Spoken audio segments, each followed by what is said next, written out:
Amém, irmãos? Vos saúdo com a paz do Senhor. Graças a Deus que a igreja continua fazendo missões. Pessoas são salvas porque a igreja continua fazendo missões. Eu quero iniciar esta palavra agradecendo aqui ao Senhor a oportunidade de estar mais uma vez com essa incumbência, com essa responsabilidade, com este peso que é a transmissão da sua palavra mediante a forma de ensino. Então, quero tributar inicialmente toda a honra e toda a glória ao nome do Senhor Jesus. Deixar também os meus agradecimentos aqui ao nosso pastor, agradecer a superintendência de escola bíblica dominical, porque certamente foi uma porta aberta, e toda porta aberta pelo Senhor, Ele espera que apenas venhamos ser fiéis e obedientes a esta oportunidade concedida por Ele. Meus irmãos, 13ª e última lição. Missões nos dias atuais. Jesus, lá em Lucas capítulo de número 19, versículo 10, ele diz: o Filho do Homem veio buscar e salvar aquele que se havia perdido. Jesus veio por causa de nós. Jesus morreu por causa de nós. Jesus ressuscitou para nos aperfeiçoar e estar conosco. E um dia há de voltar para nos levar, para que eternamente possamos morar com Ele nos céus. Quando Jesus especifica, porque o Filho do Homem veio buscar e salvar aquele que se havia perdido, está claro e evidente a missão específica de Cristo. Na verdade, Jesus curou, Jesus libertou, Jesus multiplicou pães e peixes, Jesus operou milagres extraordinários, mas tudo isso foi o meio para que ele cumprisse a sua missão. Missão essa que somente ele poderia ter realizado, morrer por toda a humanidade para se tornar o salvador de todo o homem. Só que esta missão, Jesus confiou a sua continuidade à igreja. Ou seja, através da igreja, o plano do Senhor continua eficaz.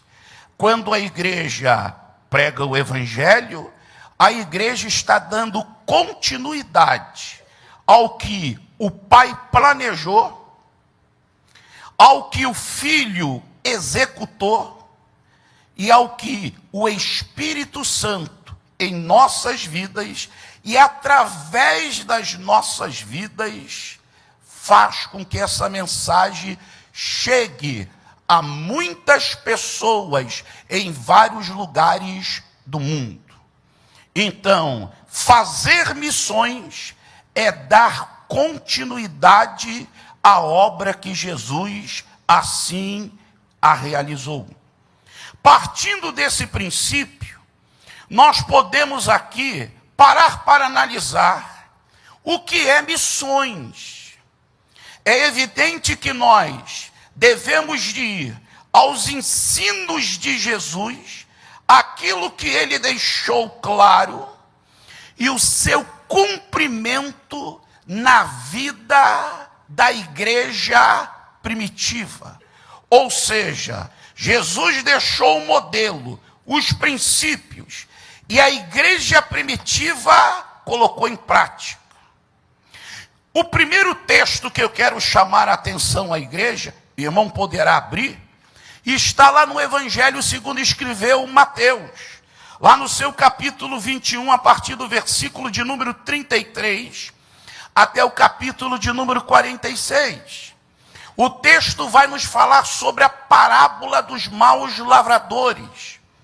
E Jesus ensinando começa a dizer que o Senhor, ele plantou uma vinha. E aí protegeu esta vinha, primeiro, colocando um muro, segundo, abrindo um lagar, e terceiro, erguendo uma torre. E a Bíblia diz que ele arrendou a lavradores.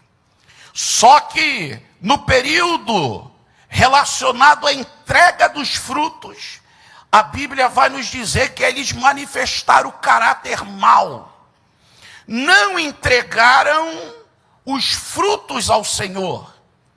E diz a Bíblia que ele enviou a primeira leva de servos, uma segunda leva de servos, e a Bíblia diz que em ambos os casos, eles foram maltratados e alguns assassinados. O mestre continua dizendo, a última opção desse Senhor foi enviar o seu filho. E ao enviar o seu filho, também eles prenderam e mataram o seu filho. E aí Jesus diz, o que fará o Senhor da vinha? Primeiro os destruirá e pegará sua vinha e dará um povo que lhe produza frutos.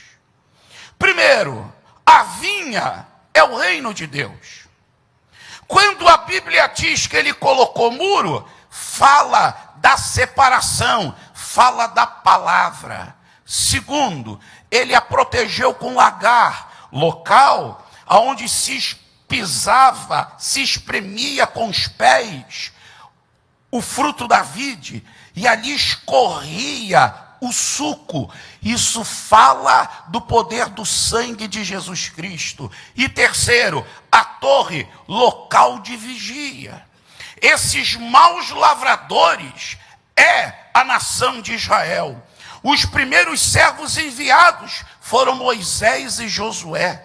O segundo grupo de mais servos foram os profetas, e todos eles perseguidos e alguns assassinatos. Aí Jesus olha para eles e diz, aí o Pai me enviou, e eu sei que vocês vão acabar me matando, mas vai haver um dia que Deus vai trazer um juízo sobre vocês, e vai tirar o reino, e vai passar para um povo que produza frutos. Versículo 41 e 43, leia comigo. O texto diz, responderam-lhe, destruirá de maneira horrível a esses infames, e arrendará a vinha a outros lavradores que no devido tempo lhe enviem os frutos. 43, portanto eu vos digo, que o reino de Deus vos será tirado, e será entregue a um povo que produza os seus frutos. Então aqui entra a igreja. Pastor, a igreja entra nesse aspecto. O Senhor tira de Israel a vinha e da igreja. Então aqui está o primeiro princípio sobre missões. Missões é o ato em que a igreja continua produzindo frutos para o Senhor. A mim e a você está dado esta oportunidade, essa responsabilidade, e toda vez que a igreja produz, ela está em obediência, cumprindo a vontade do Senhor, para que o nome do Senhor venha a ser glorificado. Observe que falar sobre produção, nós temos que ir a um outro ensino do mestre, que está lá em João 15. Jesus começa a dizer, eu sou a videira verdadeira, o Pai, o viticultor, e vós os ramos. Aí Jesus continua dizendo, o ramo que não produz vai ser cortado, mas o ramo que está produzindo, ele vai ser limpo para que continue a produzir mais. Então, meu irmão, para que venhamos produzir, nós precisamos de uma constante purificação. Observe que a videira não precisa ser limpa. Quem precisa ser limpo são os ramos. Observe que tem dois tipos de ramos. Aquele que está na videira, mas não produz. E aquele que está na videira e produz. Só que esse que produz vai ser limpo para continuar produzindo cada vez mais. Quem limpa? O viticultor, o pai. O que ele usa para limpar os ramos? 15:3, vós já estão limpos pela palavra que eu vos tenho dito. Quem limpa é o Senhor, o dono. E segundo, ele usa o poder da palavra.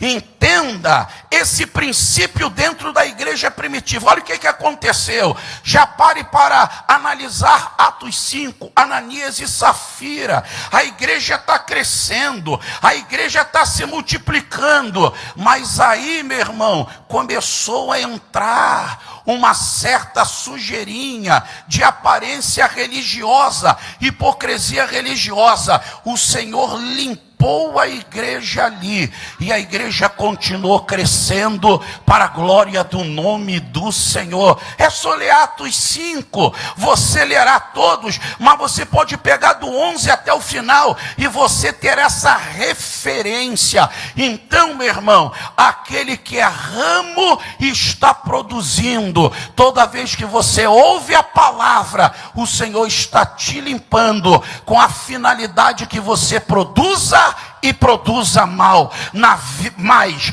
Ou seja, na vinha do Senhor, nós estamos aqui para produzir, mas só podemos produzir constantemente quando somos purificados pela palavra do Senhor. Segundo princípio para a produtividade, está ainda em João 15, versículo 2. E o mestre fala-nos o seguinte: todo ramo em mim, para produzir, é necessário uma identificação com seu Senhor. Todo ramo em mim, identificação. Segundo princípio está no versículo 4. Permanecer em mim e eu permanecerei em vós. Para produzir é necessário uma dependência, mas só vai entender essa dependência aquele que se identifica com Deus e aquele que permanece em Deus. Observe, o ramo permanece na videira e a videira permanece no ramo. Esse é o segredo da produtividade, a nossa dependência do Senhor. É o Senhor que dá graça, é o Senhor que dá autoridade, é o Senhor que dá poder, é o Senhor que dá palavra, e nós glorificamos ao nome do Senhor. Quando você ouvir uma palavra que enche o teu coração e te alegre, saiba disso, é a palavra de Deus. O pregador só foi o veículo humano usado, mas o que te alegrou e o que trouxe frutos ao altar é o poder da palavra do Senhor. E aquele que faz algo para o Senhor precisa depender do Senhor, e aí dele há de fluir a graça e a unção da parte do Senhor Jesus. Um terceiro princípio que eu quero chamar a atenção aqui aos irmãos e ler com os irmãos. Olha o capítulo 15, versículo 2. Todo ramo em mim que não dá fruto, ele o corta. E todo ramo que produz fruto. O que Jesus está falando? Ramo tem que produzir fruto. Mas não é só produzir fruto. É multiplicar os frutos. Olha o que ele diz. Ele o poda para que produza mais fruto ainda. Olha o que Jesus diz. Primeiro, produz fruto. Segundo, mais fruto ainda. Olha agora o versículo 5. Chega aqui comigo. Eu sou a videira, vós os ramos. Se alguém permanece em mim e eu nele, esse dá muito fruto. 15:2. Ramo produz fruto. Segundo desafio do ramo é produzir mais fruto. Terceiro desafio do ramo é produzir muito fruto. Então, meu irmão, nós fomos chamados. Pastor, Deus me usou para ganhar uma alma. Mês passado. Nesse mês, 2. No outro mês, pode ser 3. Pode ser 4. Pode ser 5. Pode ser mais. Se eu estou produzindo, Deus quer que eu produza ainda mais. Muito mais. Para a glorificação e a exaltação do seu bendito nome. Esse princípio a igreja primitiva seguiu. Lá em Atos 1:15, você tem 120 discípulos. Lá em Atos capítulo de número 3, Atos 2:41, a Bíblia diz que foi quase 3.000. Olha como pulou. 120, quase 3.000. Depois em Atos 4:4, quase 5.000 pessoas. Está vendo a produtividade contínua da igreja? E sempre crescente. É isso que Jesus ensina aqui. Missões é isso, irmãos. Fazer ou conquistar almas, sempre com numeração maiores. Multiplicar. Aí, Lucas vai usar algumas expressões tais como Atos 5:14. A multidão crescia cada vez mais.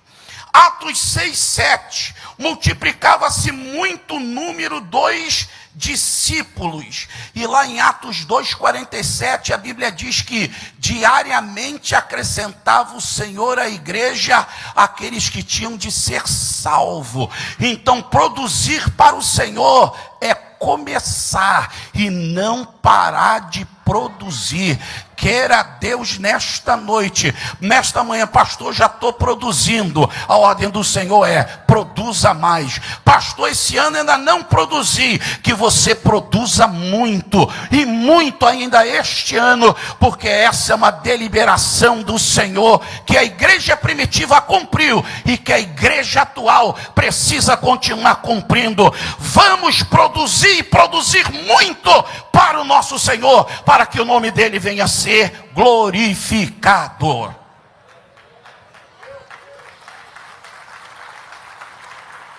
Vamos a Mateus. Vamos ver um outro princípio que Jesus colocou como base para a obra missionária. Mateus 28, versículos a partir do 19 e 20, esses dois últimos versículos. Portanto, ide e fazei discípulos de todos os povos, batizando-os em nome do Pai, do Filho e do Espírito Santo, ensinando-os a guardar todas as coisas que eu vos tenho mandado. Certamente estou convosco todos os dias, até a consumação dos... O que é missões? Primeiro, é produzir para o Senhor da vinha. Segundo, o que é missões? É discipular. Jesus deixa bem claro, olha, Jesus começa. Portanto, ide. Aqui é uma expressão no grego, é uma ordem imperativa, que significa deveis ir. Dentro da visão bíblica, esse ir da igreja não é só o querima, a pregação, mas é o didac, o ensino. Então o que nós aprendemos, irmãos? Um princípio interessante que os pregadores da igreja colocavam em prática. Jesus pregava ensinando e ensinava pregando. Ensinar e discipular faz parte da grande comissão para ganhar almas. Quando nós paramos para observar isso e aplicar dentro da igreja primitiva, lá em Atos 5:42, que é um texto que eu quero que os irmãos leiam comigo, observe o que o texto diz. 5:42. E todos os dias no templo e nas casas não cessavam de ensinar e anunciar a Jesus o Cristo. Então a igreja entendia que discipular e ensinar era uma maneira de levar a mensagem da salvação. Aí nós temos o seguinte: a igreja ensinava em casa. Toda a cidade de Jerusalém se encheu da doutrina. Está lá em Atos 5:28. Em Corinto, Paulo passou 1 ano e 6 meses ensinando a palavra do Senhor. E quando saiu de Corinto, ele deixou uma igreja, mas também deixou muitos salvos. O que Paulo fez ali? Pregou? Não, Paulo ensinou. Quando você chega em Atos 19:9-10, você lerá que Paulo aluga a escola de Tirano por 2 anos em Éfeso. Continua ensinando a palavra do Senhor e a Bíblia diz: e toda a Ásia ouviu falar do Senhor Jesus. Depois desse ensino, a Bíblia diz, se você continuar lendo, do 11 ao 19, que Deus fez uma explosão de cura através do ministério do apóstolo Paulo. Então, ensinar, discipular, faz parte da grande comissão que Jesus determinou para a sua igreja. E o ministério de ensino colabora, não só para consolidar, mas através das suas verdades, ganhar almas para o Senhor Jesus Cristo. Jesus aqui ainda ele diz, ide, fazei discípulos. Interessante que a palavra no grego, matete, significa o quê? Aluno, aprendiz e aquele que segue. Então, quem é o discípulo? O discípulo é aquele que tem sede de conhecer. Discípulo é aquele que gosta de se assentar. Discípulo é aquele que gosta de receber as instruções. Discípulo sempre será o alvo de uma doutrina, de um ensino. Mas observe, o ensino bíblico não é para apenas me tornar um intelectual da fé. Mas o ensino, ou fazer discípulo, não é apenas uma transmissão de conhecimento, mas é também a mudança de caráter. Então, fazer discípulo não é apenas a pessoa sair, bem, eu sou intelectual da fé, conheço vários princípios de teologia, pastor, hermenêutica é comigo mesmo, né? Exegese é comigo mesmo, amém, glória a Deus, mas isso que você aprendeu mudou a sua vida. A essência do discipulado é te ensinar Bíblia, mas essa palavra que chegou no teu coração vai moldar o teu caráter para a glória do nome do Senhor. Isso é discipular. Então, meu irmão, discipular não é apenas uma transmissão de conhecimento de geração para geração, mas é apresentar um caráter digno de ser vivido. E qual o caráter digno de ser vivido? O de Jesus Cristo. Por isso, meu irmão, que a igreja, ela tinha essa finalidade, porque um padrão que Jesus especificou. Quando chegamos em Atos, o irmão vai observar que o discipular na igreja de Atos seguia um critério. Lá em Atos 14, 21 e 22, era animar os salvos. Isso é discipular. Quando você continua, lá em Atos 13, versículo 43, é fazer com que os salvos permanecessem na graça. O que era discipular para a igreja primitiva? O que Paulo fala lá em Atos 20, 20. Eu não deixei de vos ensinar tudo que é útil. Eu não ensino somente aquilo que dá ibope. Eu não ensino só aquilo que o povo gosta de ouvir. Eu ensino aquilo que incomoda. Porque aquilo que incomoda é que vai mudar a vida dele. Eu ensinei tudo que foi útil. O que é discipular? O que Paulo fala aos Gálatas. Lá em 4,19, sinto dor de parto, para que Cristo seja formado em vocês. Isso é discipular, é formar o caráter de Cristo em nossas vidas. Por isso que Jesus disse, ide e fazei o que, irmãos? Discípulos. Interessante que o primeiro título usado pela igreja, ou melhor, os seguidores de Cristo, foi o que, irmãos? Discípulo. A palavra igreja só aparece 3 vezes nos 4 evangelhos. E nas 3 vezes que aparece apenas em Mateus. O termo usado para os seguidores eram discípulos, alunos, seguidores. Ou como os rabinos chamavam os talmitim, aqueles que seguiam os seus mestres e se empoeiravam com a poeira dos pés, porque eles diziam, siga o seu mestre, cubram-se da poeira dele, porque se vocês estiverem tão próximo do seu mestre, você vai aprender a doutrina dele. Segundo, não somente a doutrina, mas vai conhecer o caráter do homem que você está seguindo, e então se molde segundo esse caráter. Então, a visão neste período era o quê? De discípulo. Como bem sabemos, só em Atos 11, 26, a igreja, pela primeira vez, é chamada de cristão. Então, para ser cristão, primeiro tem que ser o quê, irmãos?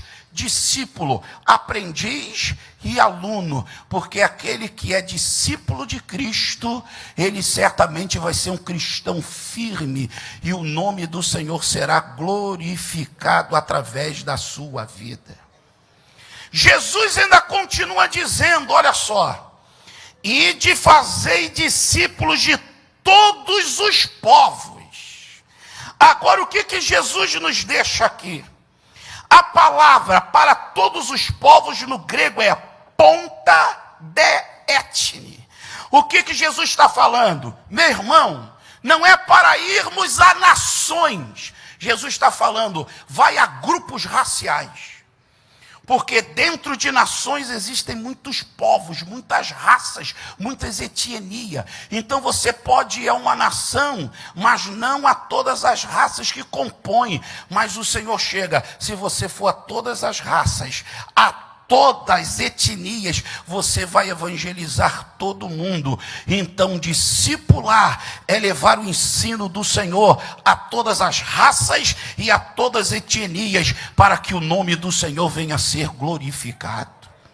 É por isso que lá em Atos 4:2 a Bíblia diz que eles ensinavam ao povo.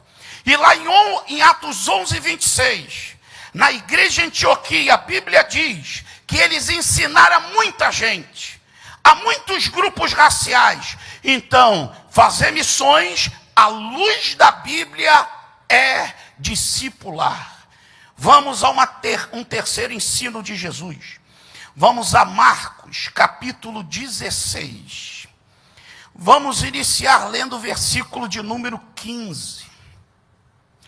E disse-lhes, ide por todo o mundo e pregai o evangelho a toda criar.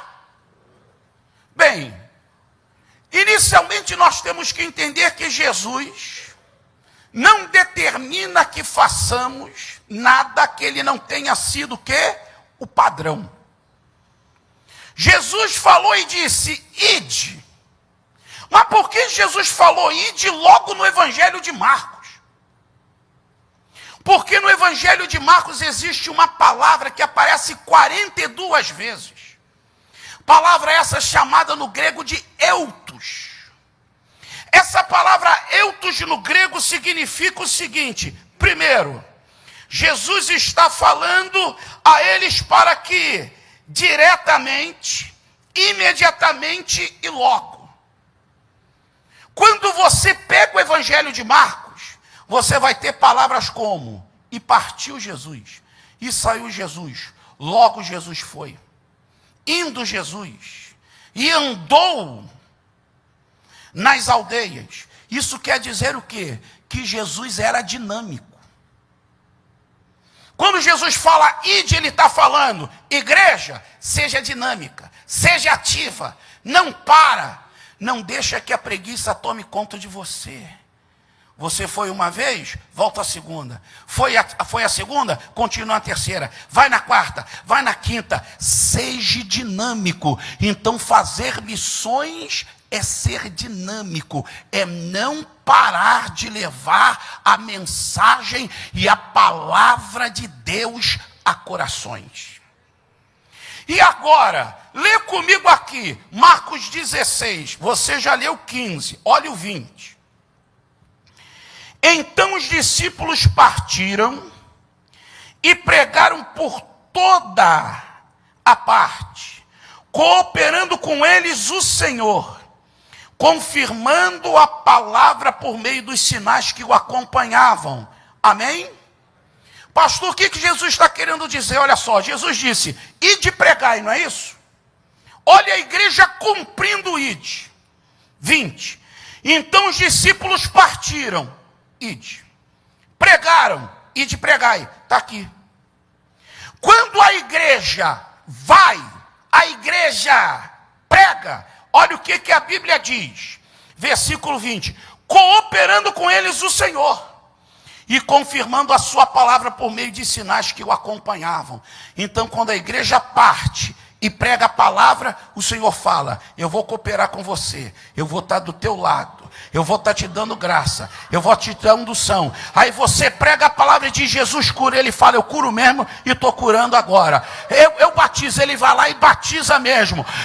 Jesus liberta, Jesus fala, deixa comigo que eu liberto. Você pode glorificar o nome do Senhor. Então, meu irmão, nós precisamos partir e pregar. Jesus vai cooperar conosco e é Ele que garante que Ele vai fazer o milagre através de nossas vidas. Primeiro, atitude. Segundo, mensagem. E de pregar o Evangelho.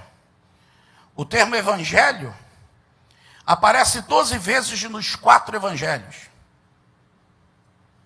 Mas 8 vezes no Evangelho segundo escreveu Marcos. Afinal, ele enfatiza isso. Se você chegar lá no primeiro capítulo, é a primeira menção.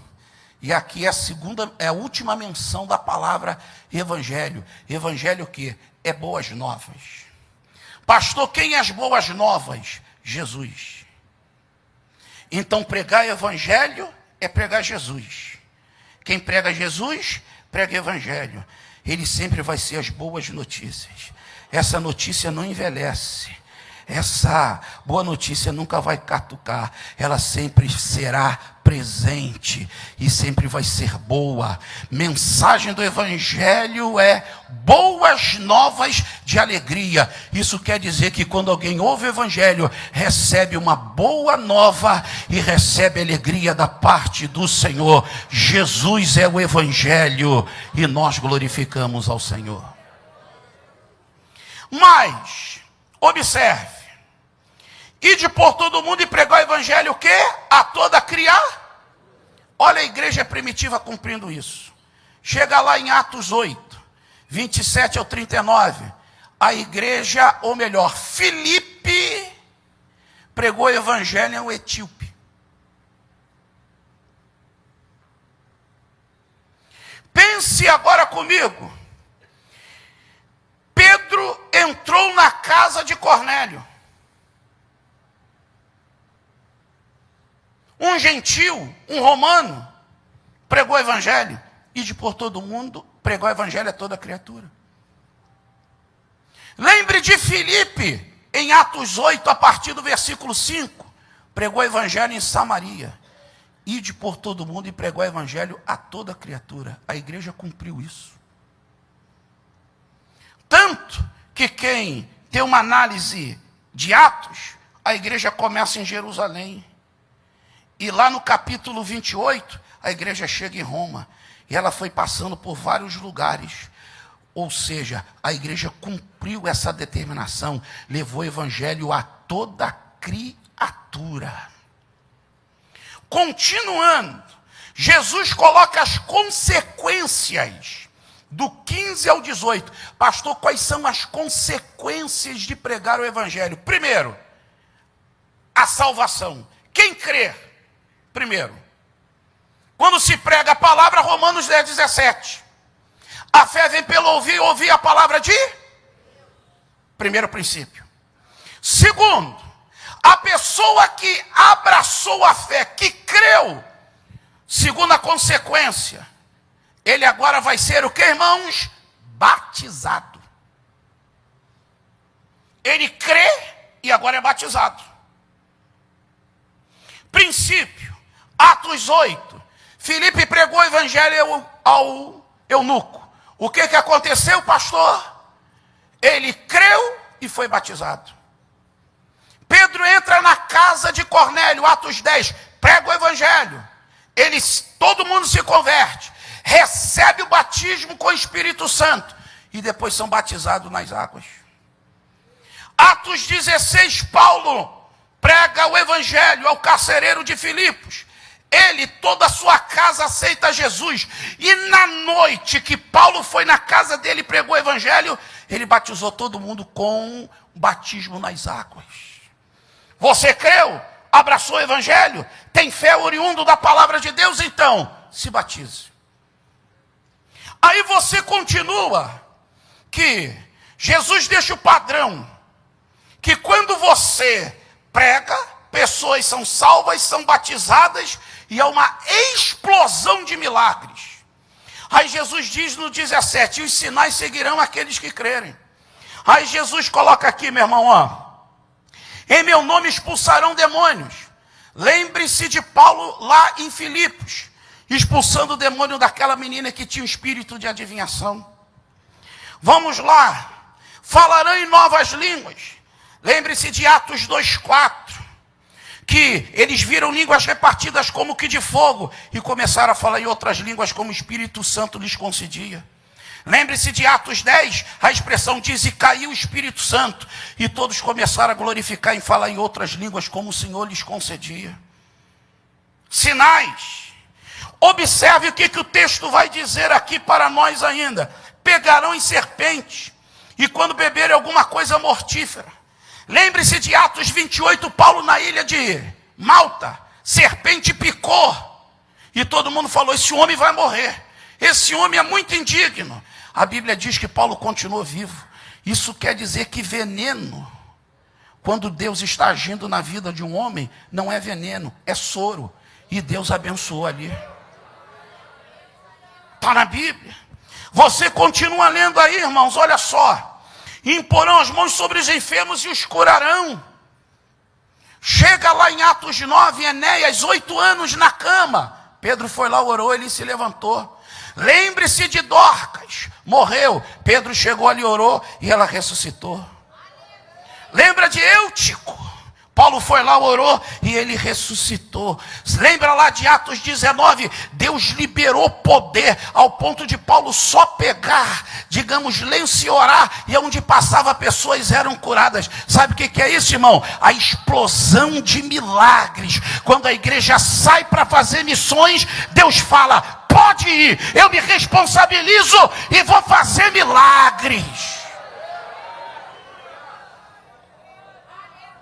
Então, fazer missões é pregar a palavra. E ela traz essas consequências. Vamos para um outro princípio que Jesus deixou para nós. Vamos a Lucas. Lucas 24.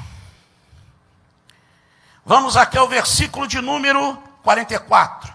Jesus lhes disse: são estas as palavras que vos falei, estando ainda convosco, que era necessário que se cumprisse tudo o que de mim está escrito na lei de Moisés e nos profetas e nos salmos. Aqui, irmão, sabe o que Jesus está colocando como princípio? Pregar evangelho é anunciar Jesus. Mas o primeiro princípio para anunciar Jesus, Jesus está falando, pregue Bíblia. É princípio. Sabe o que Jesus está querendo falar? Primeiro, irmão, Jesus ele era bom. Ele aqui, quando ele fala Moisés, profeta e salmo, Jesus conhecia as divisões da Tanakh, expressão para a Bíblia hebraica, não é tradução para a Bíblia não, isso é uma sigla, tá? Quando Jesus fala Moisés, Torá, quando ele fala profetas, ele está falando Nabim. Quando ele fala sobre Salmos, é porque Salmos era o primeiro livro que abria a terceira divisão, chamados dos Ketuvim. Então Jesus conhecia estrutura de Bíblia. Mas Jesus não só conhecia assuntos sobre Bíblia. Jesus conhecia Bíblia, texto, ele lia, ele era bom de Bíblia. Aí ele começou a rasgar a Bíblia e falou, tudo que está escrito se cumpriu em mim. Agora olha o 24. 27, e começando por Moisés e por todos os profetas, explicou-lhes o que dele se achava em todas as escrituras. Jesus conhecia estrutura, Jesus conhecia textos bíblicos. Terceiro princípio, Jesus citava a Bíblia fácil. Terceiro, Jesus não só citava, Jesus explicava, ele interpretava. Amém, irmãos? Porque uma coisa é você sair igual metralhadora, ver texto bíblico. E aí, o que isso quer dizer? Jesus citava e explicava, citava e explicava, citava e explicava. Jesus não era só expositor de Bíblia, Jesus era mestre em interpretação de Bíblia. Sabe o que Jesus coloca como princípio? Primeiro princípio, conheça o livro que você vai pregar. Segundo, não poupe Bíblia não, meu filho. Se você tiver de botar 50 versículos, bota na agulha e começa a falar. Mas se você botar 50 versículos na agulha, interprete eles também e alimente o povo. Não poupe de usar Bíblia. Não poupe de usar Bíblia. Pregue a Bíblia e explique a Bíblia. Padrão. Mas por quê? Porque Jesus chegou lá em João 7,38 e diz o seguinte, quem crê em mim, como diz as escrituras, olha padrão. Jesus falou, quer crer em mim? É através das escrituras. Enciclopédia Barça não vai dizer quem eu sou. Historiador não vai dizer quem eu sou. Arqueólogo não vai dizer quem eu sou. As grandes obras humanas não vão dizer quem eu sou, mas quem crê em mim, como diz as escrituras, padrão, ou seja, na Bíblia está o Cristo bíblico, está o Cristo de Deus. Não é livro de religiosos que diz quem é Jesus, é a Bíblia que diz quem é Jesus, e nós louvamos ao nome do Senhor. Agora, Jesus coloca, olha o 46 para nós aí. Eis, 46, 24, 46. Eis o que está escrito: o Cristo padecerá e ao terceiro dia ressurgirá dentre os mortos. Só deixa eu fazer aqui uma pequena exposição. Já leu Atos 2? Como Pedro seguiu o modelo de Jesus? Ele usa textos do livro de Joel e ele usa salmos na sua pregação. Lá em Atos 3, Pedro usa Deuteronômio 18. Você já parou para ler Atos 7? Meu irmão, me perdoe um termo aqui. Estevão humilhou. Ele pegou a Bíblia e rasgou, falou, toma agora aqui para vocês. Vocês estão me chamando que eu estou falando besteira? Que eu estou escarnecendo? Pega aqui. Ele começou lá em Gênesis e veio embora. Ele não poupava a Bíblia. Ele aprendeu com Jesus. Anunciar o evangelho é pregar a Bíblia. É a Bíblia que vai fazer o milagre. Não é nossa palavra, não é nossa retórica, não nossos conhecimentos fabulosos sobre ciências humanas, costumes humanos. É Bíblia, Bíblia, Bíblia, Bíblia e toma mais Bíblia. Toma mais um pouquinho e a palavra de Deus vai trazendo aos nossos corações a fé. E a fé vai desencadear na nossa salvação. Jesus colocou pregar o quê? É pregar Jesus. Então, olha o que a igreja pregava. Atos 8:5, Filipe pregou Jesus. Atos 1, 21 e 22, Pedro pregou sobre encarnação e ascensão. Jesus se tornou homem e retornou ao lado de Deus. Atos 13, 30 ao 37, Paulo pregou sobre a ressurreição. Em Atos 5:30, Pedro pregou sobre a cruz de Cristo. Sempre lembrando que Atos dos Apóstolos também pode ser chamado como o livro da ressurreição.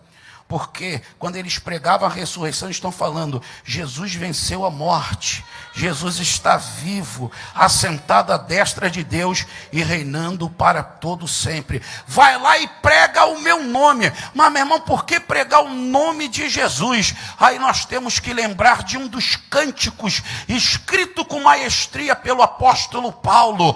E Deus lhe deu um nome que é sobre todo nome. E ao clamar do nome de Jesus, se dobre todo o joelho que está no céu, na terra e debaixo da terra, e todos digam que Jesus é o Senhor para a glória de Deus Pai. Filipenses 2, 9 a 11.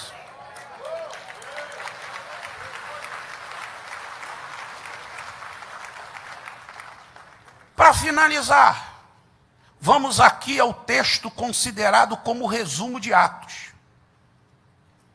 Atos 1:8. Mas recebereis poder ao descer sobre vós o Espírito Santo, e sereis minhas testemunhas tanto em Jerusalém como em toda a Judéia e Samaria, até os confins da... Primeiro princípio, Jesus deixa claro que testemunha é aquela que recebe poder do Espírito Santo.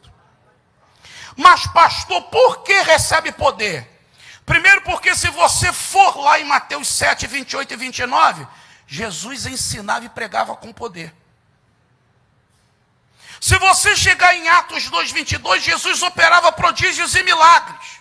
Isso quer dizer que Jesus era homem poderoso. Isso quer dizer que quem vai testemunhar dele tem que evidenciar esse poder na sua vida, na sua mensagem. Quando você chega, lá em Lucas 24, 48 e 49, ele diz, olha, vós sois as testemunhas dessas coisas. Ficai na cidade de Jerusalém, até que do alto sejais revestidos de... Deixa eu só consertar, ele diz, e vós recebereis a promessa de meu Pai. A promessa do Espírito Santo é a promessa do Pai, porque está lá nos livros proféticos do Antigo Testamento, de Isaías e principalmente de Joel. Agora, quando você chega aqui, você vai entender, por que receber esse poder? Já leu Juízes 6,34, a Bíblia diz, e o Espírito do Senhor revestiu a Gideão, e ele se levantou e foi contra as birritas. Isso quer dizer que quando o Espírito do Senhor desceu sobre Gideão, ele cumpriu a sua missão.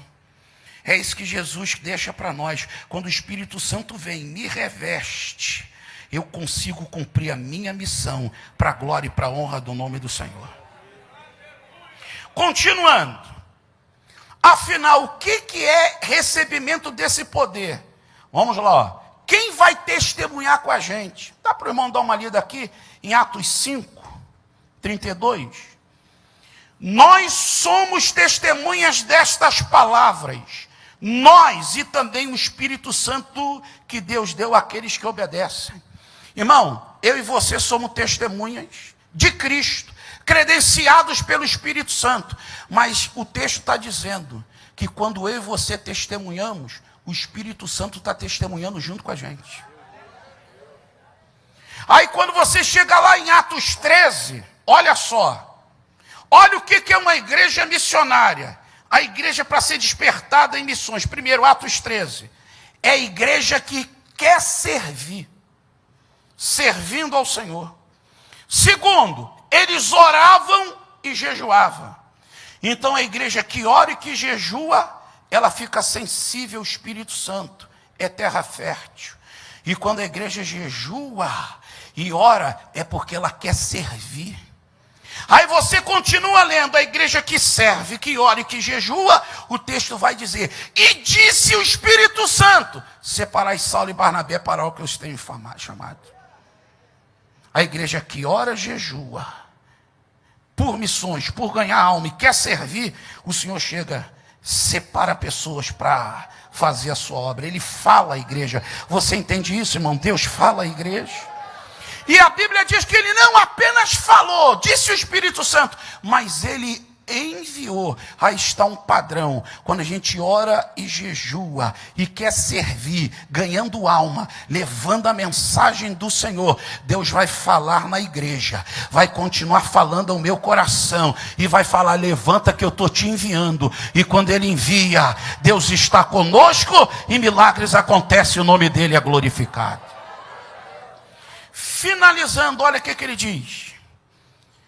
Mas recebereis poder ao descer sobre vós o Espírito Santo, ser-me-eis testemunhas, tanto em Jerusalém, como em toda a Judéia e Samaria, até os confins da... Bem, irmão, quando Jesus usa as expressões tanto e como, é uma partícula encíclica, no grego chamado de te e kai. Quando é traduzido para o nosso português, equivale ao advérbio comparativo de igualdade, sugerindo simultaneidade de trabalho. Então Jesus está querendo falar, igreja, faz missões em Jerusalém. Ao mesmo tempo, Judéia e Samaria. E ao mesmo tempo, confins da terra. Não é como, vamos começar a fazer aqui, depois a gente vai para ali, não. Jesus está falando, começa a fazer missões em cidade, Jerusalém. Se abrir Judéia e Samaria não era cidade, era distrito. Para nós é estado. É como Jesus estivesse falando, faz na cidade, mas se abrir porta lá em Minas, vai lá e coloca igreja lá. Se abrir lá em Brasília, vai lá e coloca. Lá no Amazonas, vai lá e coloca. Judéia e Samaria. Aí confins da terra, abriu lá na Polônia, coloca lá na Polônia. É aqui.